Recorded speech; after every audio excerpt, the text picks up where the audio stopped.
Relato Nacional es un podcast que te sumerge en el mundo de la vida de otros. Y si quieres apoyar nuestro trabajo, síguenos en Spotify, iTunes o en tu plataforma favorita.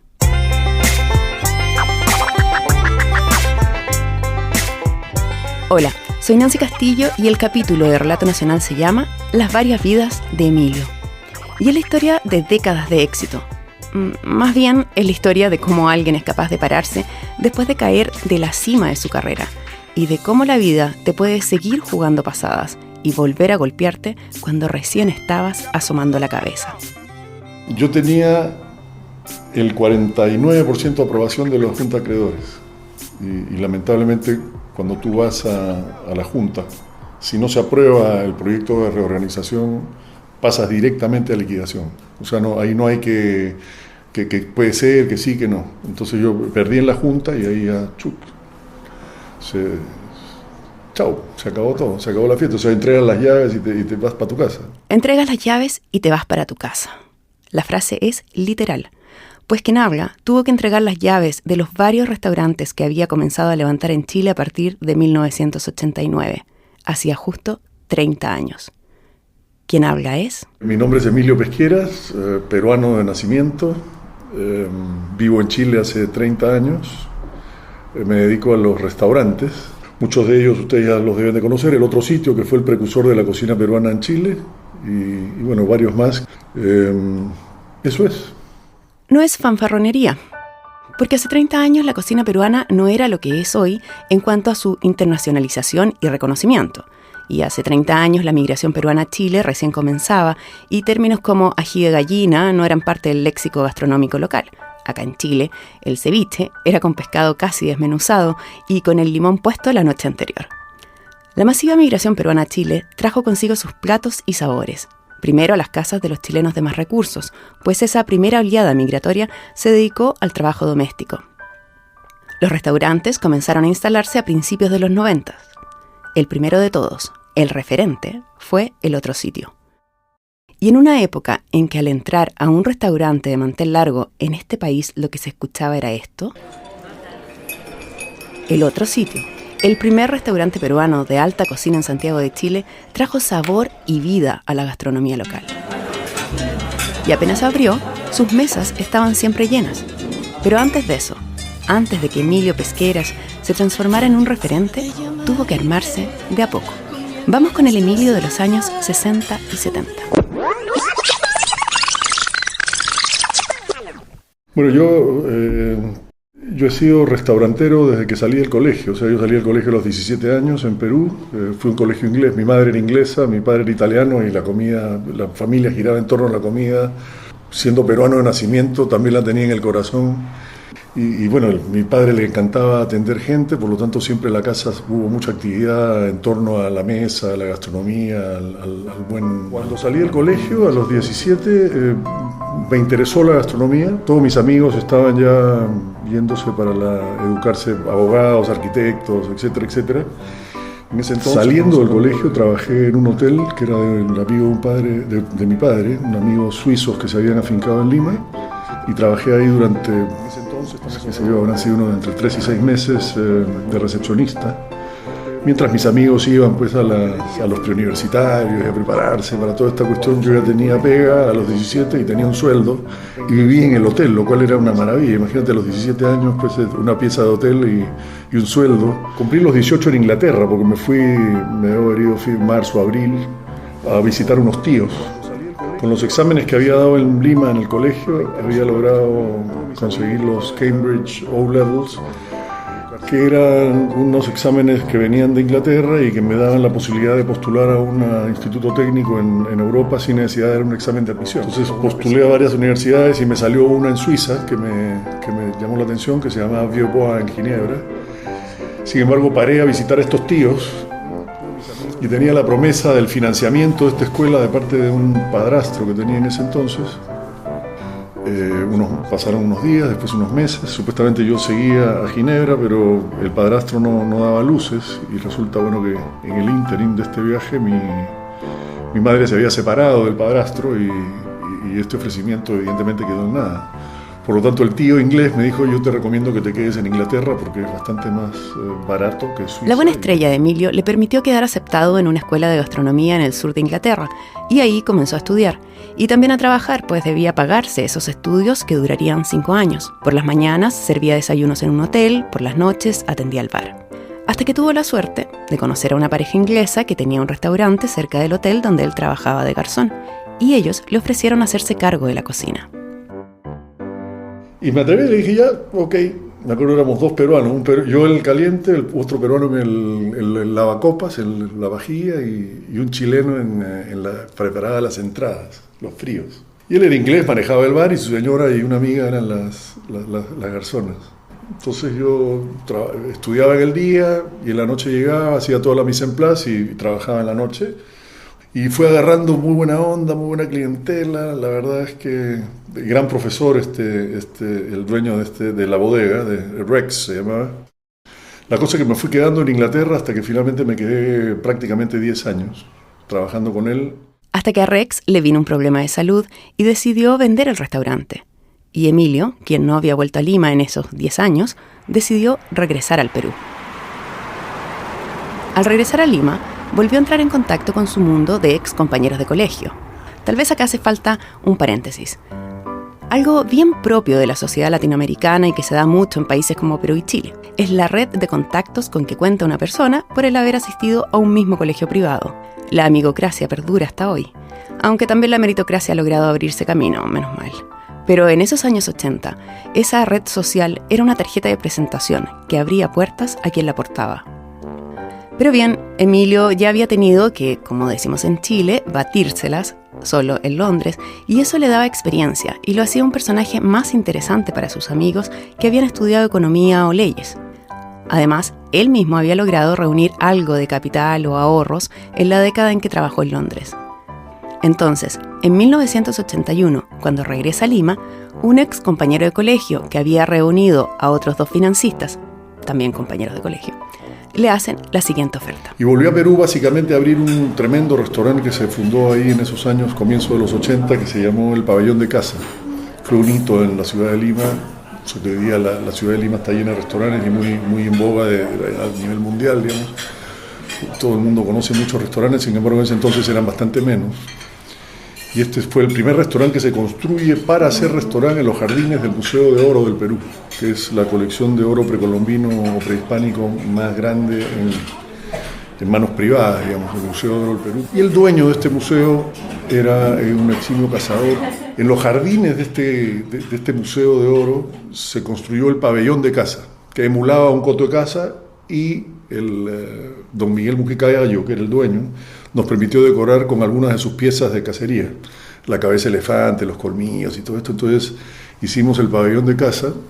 Fue una apertura apoteósica en Lima. Poco más de un año después de la apertura apoteósica, otro conocido de la familia le ofreció venderle un restaurante que tenía en el bohemio barrio Barranco de Lima. Se llamaba El Otro Sitio.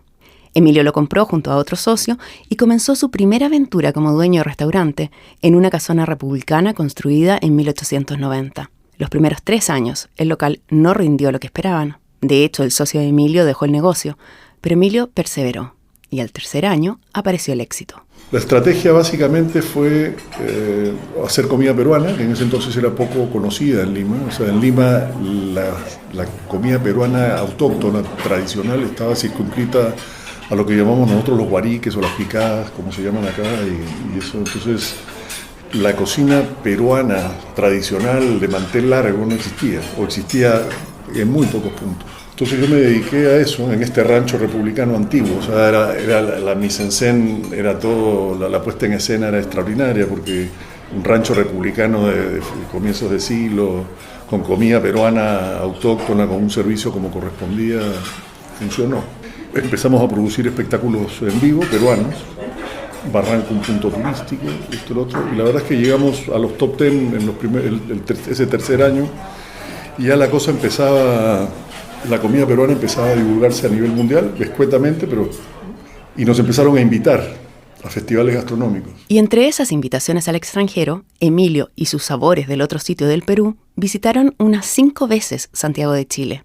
Todo esto impulsado por un fondo estatal peruano que buscaba promover las exportaciones de ese país. Y como bien sabemos en Latinoamérica, la gastronomía la transformaron en un producto de exportación.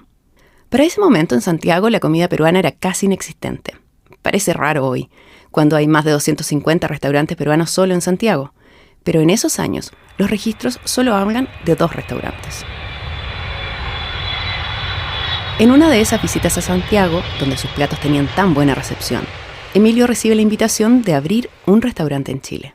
Le encantó la idea y se instaló en Santiago. Con otros 2 socios buscaron una casona antigua y también en el barrio bohemio, en este caso Bellavista, y comenzaron a remodelar el lugar. La idea era replicar el otro sitio de Lima en Santiago.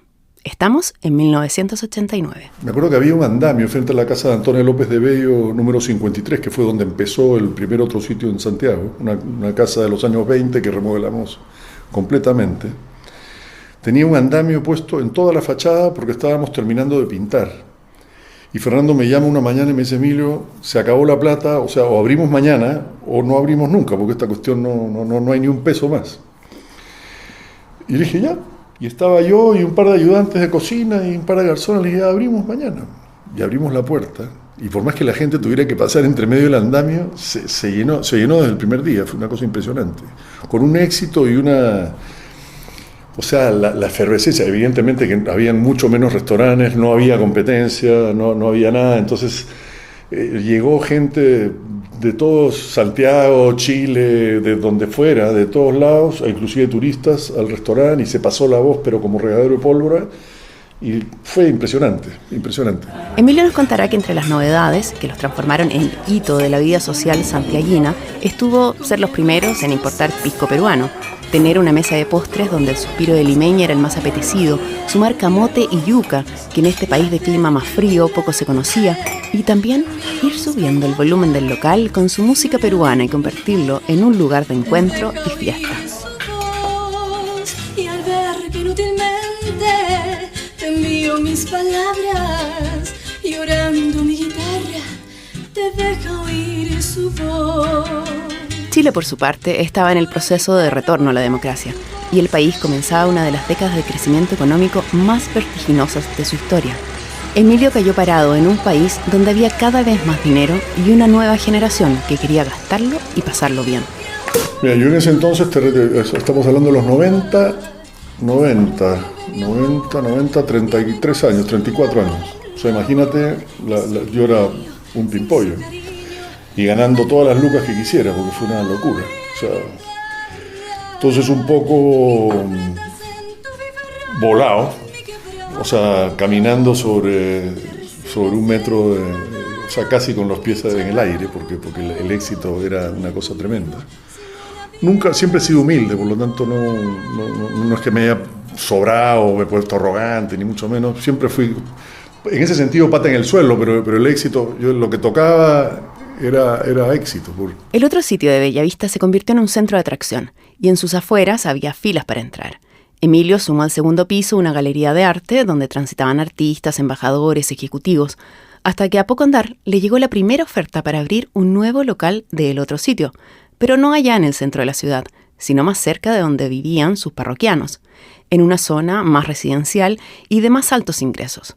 El propio Emilio había estado buscando una locación, cuando por la fama de su local llegó a una estrella deportiva del tenis chileno de los 80s. Un día llega a Bellavista, al restaurante, llega Hans Hildemeister, que era dueño del rancho que actualmente ocupa Baltus. Y yo no lo conocía, pero como era público, qué sé yo, y era mi restaurante, me acerqué donde él, le dije, oye, ¿qué tal, cómo estás? Bla, bla, bla, bla, bla. ¿Qué te parece si ponemos un otro sitio ahí? Le encantó la idea y a los pocos meses el restaurante estaba armado y fue el segundo restaurante que abrimos. Ese segundo restaurante fue el inicio de la expansión. Después abrió otro en la comuna de Providencia. Invirtió mucho en ese y duró poco. Pero siguieron con otros.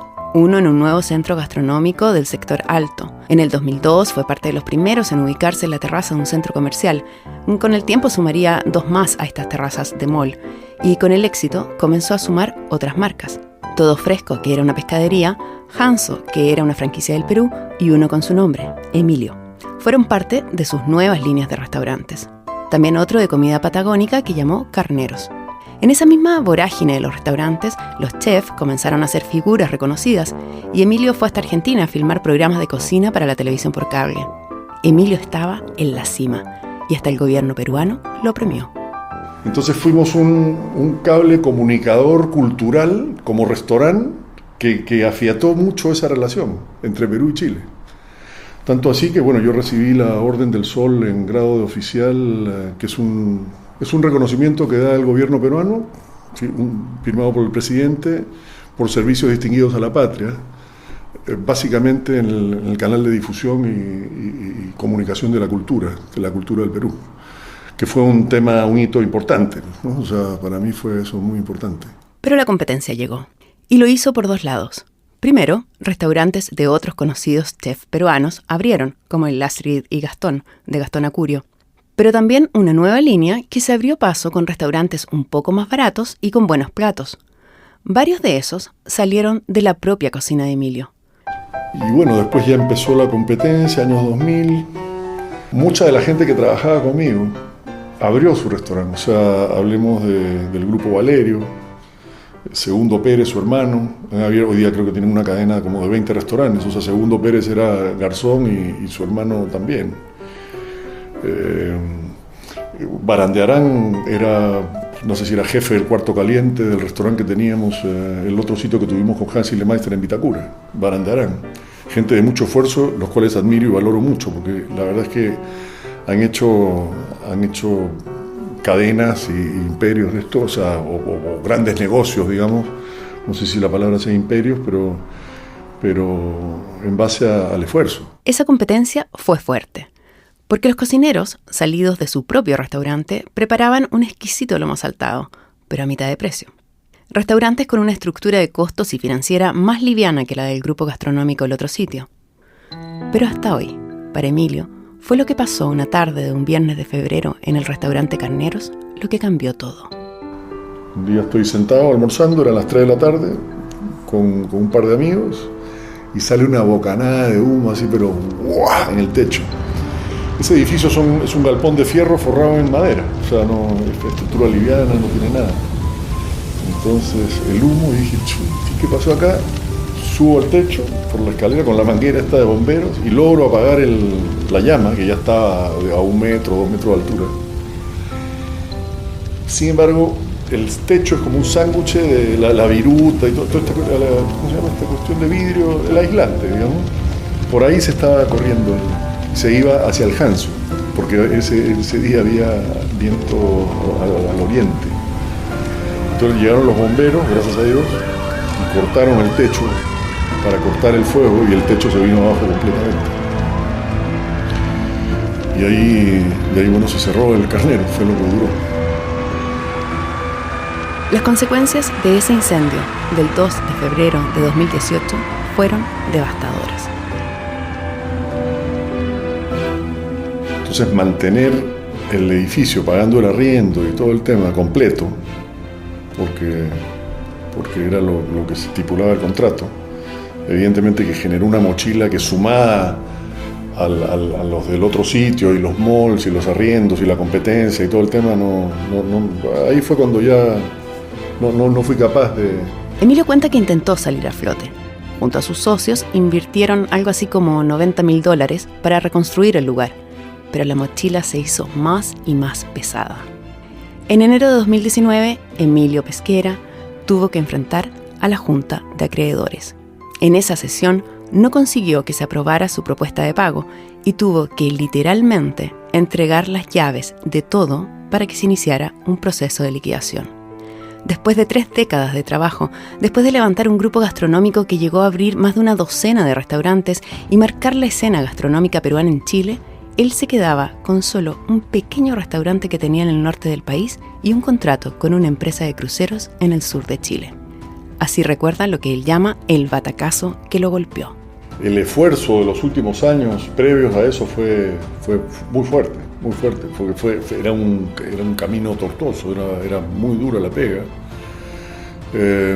Pero al comienzo, o sea, tú sabes lo que es entregar las llaves, darte media vuelta, hasta el último vaso se quedó ahí.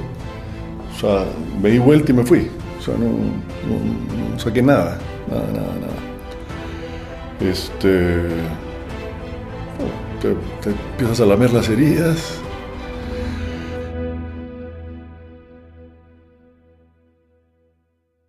Lamerse las heridas. No es fácil la caída desde tan alto. Pero en las varias entrevistas que tuvimos con Emilio, él siempre se mostró optimista y repitió varias veces que había desarrollado un cuero duro, que a los 63 años no dejaría la profesión a la que se había dedicado por más de 40 años. Además, tenía que seguir adelante por su familia, 2 hijas pequeñas que aún tiene que criar. Por todo eso, no extraña que a casi 9 meses de esa quiebra lograra, junto a nuevos socios, abrir un nuevo local en Santiago. Emilio comenzaba a escribir su nueva vida. En alrededor de mayo o junio pude de alguna manera tener una paz mental y pensar en la productividad y empezar a emprender de nuevo. Me acompañan unos socios que me dieron la mano y me están apoyando. O sea, imagínate que ya venía con unos buenos ladrillos o unos buenos sacos de cemento en el hombro. Nosotros abrimos el primer Tigre Bravo, si no me equivoco, fue alrededor del 6 de octubre.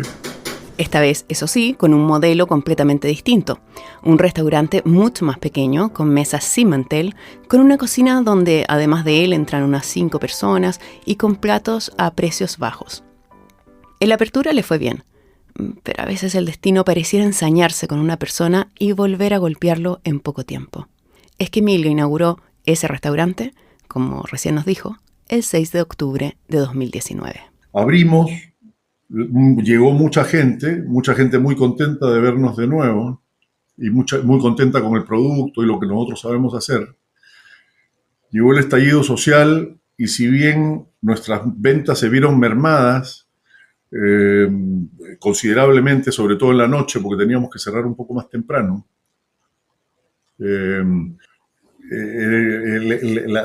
la afluencia de público al mediodía por la zona donde estábamos, etcétera, hizo viable que nosotros de alguna manera sobreviviéramos el impacto al estallido social de manera adecuada. O sea, no te digo que el negocio se vio mermado sin lugar a dudas, pero por lo menos era auspicioso y sabíamos que todo tiene un fin.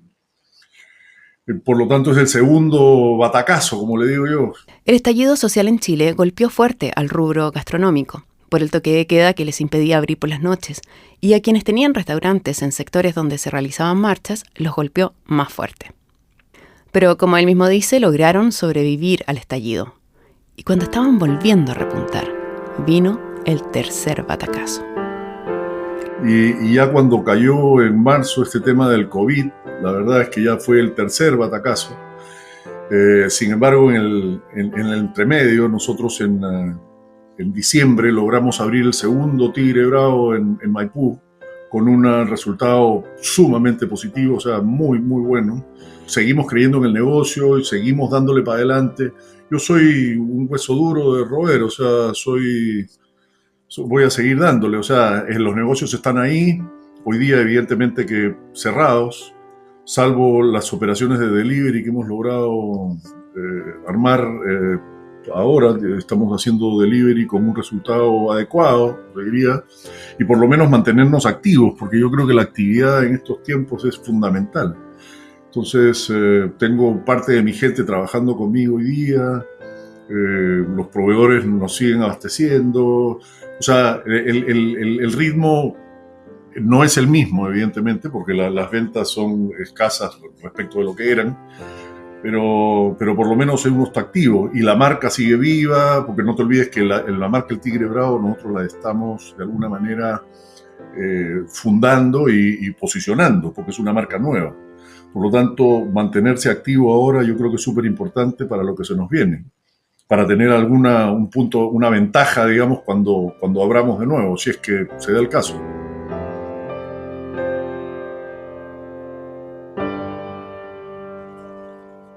Luego de que las autoridades sanitarias levantaran la cuarentena y autorizaran la apertura de los restaurantes, volvimos a visitar a Emilio en el Tigre Bravo. Y ahí, con las pocas mesas permitidas en la terraza, Emilio mantenía el optimismo. Y decía no sentir temor a tener que levantarse de nuevo si tuviera que hacerlo. Eso, mientras desde los parlantes del local se seguía escuchando esa música criolla peruana que acompaña su comida. A estas alturas levantarme prácticamente soy experto en eso. Soy experto. Soy un hueso duro, como dije hace un momento.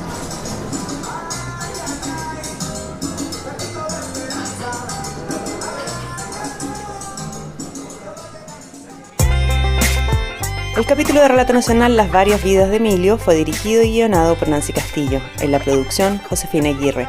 En la edición de audio, Marcelo Cotton. En la edición periodística, Patricio de la Paz. Y el periodista que trajo la historia fue Álvaro Peralta. Por las canciones Eternal Hope, Mr. Exposition, Improbable y Awaiting Return, agradecemos a Kevin MacLeod. Y por la canción Cuando llora mi guitarra, a Pao Carolina. La locución fue grabada en Neosónico.